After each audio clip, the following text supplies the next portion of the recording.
हर्पल जियो drama स्कंजा बन चुका है बहुत ही ज़्यादा इंटरेस्टिंग। उसमें हमें दिखाया जाएगा कि रानी जो होती है वो बहुत ही ज़्यादा गुस्से में होती है और वह जाती है सीधा रिदा के रूम में, इस पर रिदा जो होती है वो अपना रूम अंदर से लॉक करके बैठी होती है और वो अपनी पुरानी यादें जो होती है वो देख रही होती है। इतने में रानी जो आ जाती है उसका दरवाज़ा नॉक करती है और रिदा जो होती है वो डर जाती है और वो बहुत देर के बाद दरवाज़ा खोलते हैं। इस पर जो होती है रानी वो कहती है क्या छुपा रही हो तुम मुझसे। इस पर रिदा जो होती है वह कहती है कि नहीं। इस पर वो उसके पहने हुए झुमके देख लेती है और वह कहती है कि तुमने झुमके पहने हुए हैं, क्या बात है। इस पर वो कहती है कि इस डब्बे में क्या है। इस पर वो उसका बॉक्स खोल के देखती है तो उसमें उसकी चीज़ें पड़ी होती हैं। इतने में पीछे से फ़िज़ा आ जाती है और फ़िज़ा जो होती है वो कहती है कि रानी भाभी आप इसकी चीज़ें रहने दें, ये फ़िज़ा की चीज़ें हैं, बहुत ज़्यादा सेंसिटिव है इसको लेकर, तो आप प्लीज़ इसके साथ कुछ मत करें। इस पर जो होती है रानी वो जानबूझ के चीज़ें उठाकर बाहर ले जाती है और वो कहती है कि तुम्हें बीच में बोलने की ज़्यादा ज़रूरत है ना, तो इसी वजह से मैं ये सब कुछ कर रही हूँ। इस पर वो चीज़ें उसके बाहर जाकर फेंक देती हैं, जिसकी वजह से रिदा जो होती है वो बहुत ज़्यादा रोने लग पड़ती है। उसको बिल्कुल भी अच्छा नहीं लगता। इस पर फ़िज़ा जो होती है उसकी चीज़ें पकड़ के अंदर ले आती है और वह कहती है कि तुम परेशान मत हो, सब कुछ ठीक हो जाएगा। इस पर वो बड़ी मुश्किल से उसको सुलाती है। दूसरी तरफ जो होती है रानी वो करती है अपनी वालदा को कॉल, अपनी वालदा को कॉल करके कहती है कि आप जो है वो बिरयानी पकवा लीजिएगा और साथ में जो है वो कबाब भी फ्राई कर लीजिएगा। मैं जो हूँ अभी घर आ रही हूँ, यहाँ पे रहकर चलने कुलने से तो बेहतर है मैं घर ही आ जाऊँ, वहाँ पे रेस्ट कर लूँगी। इस पर उसके वालदा जो होती है वो कहती है कि हाँ ठीक है तुम आ जाओ।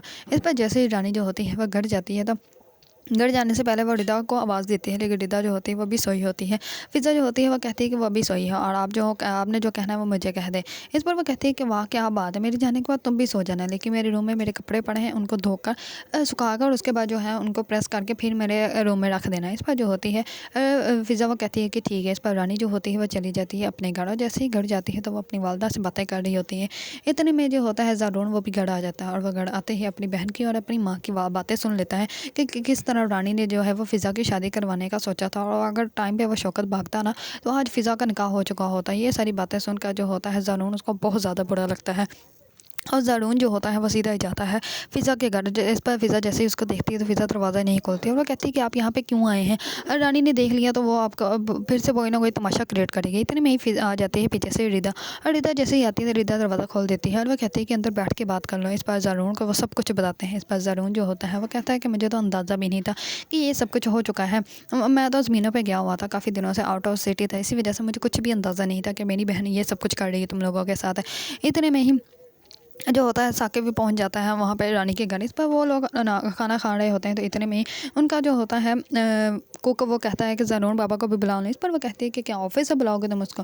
इस पर वो कहता है कि नहीं, ज़रून बाबा आए थे, मैंने खुद उनका गाड़ी का दरवाज़ा खोला है और उसके बाद वो अंदर भी आए थे। इस पर वो कहती है कि ठीक है बुला लाओ। इस पर वो पूरे घर में ढूंढता है लेकिन ज़रून जो होता है वो कहीं पर भी नहीं मिलता। इस पर रानी को शक हो जाता है कि ज़रून अगर घर में आया था तो वो आ गया होगा फ़िज़ा के घर।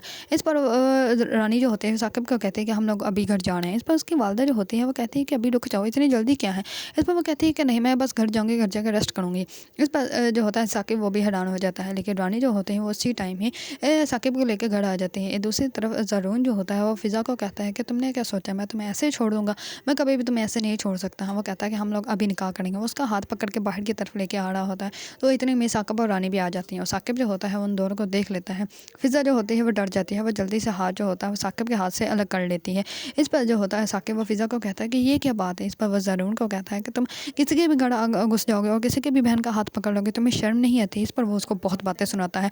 इस पर जो होती है रानी वो तो बहुत ही ज़्यादा कंफ्यूज हो जाती है कि साकिब जो है वो मेरे भाई को क्या बातें सुना रहा है।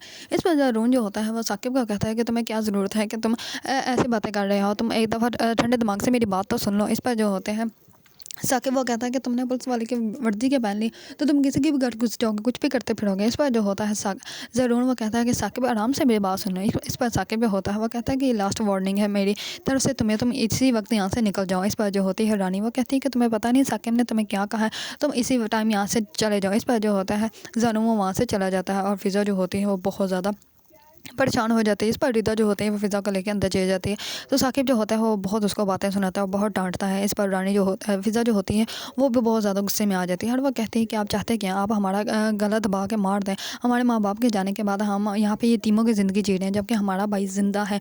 इस पर वो बहुत ज़्यादा चलाती है और वो एकदम से बेहोश हो जाती है। इस पर साकिब जो होता है वो फ़िज़ा की तरफ होने लगता है, लेकिन इतने पर रानी जो होती है वो उसको बुला लेती है और वह कहती है कि चलो तुम अंदर। इस पर जो होती है रिदा वो अपने भाई को आवाज़ें दे रही होती है लेकिन उसका भाई उसकी आवाज़ ही नहीं सुनता इस पर वो कहती है कि भाई देखो जो फ़िज़ा है जो हिल नहीं रही इस पर।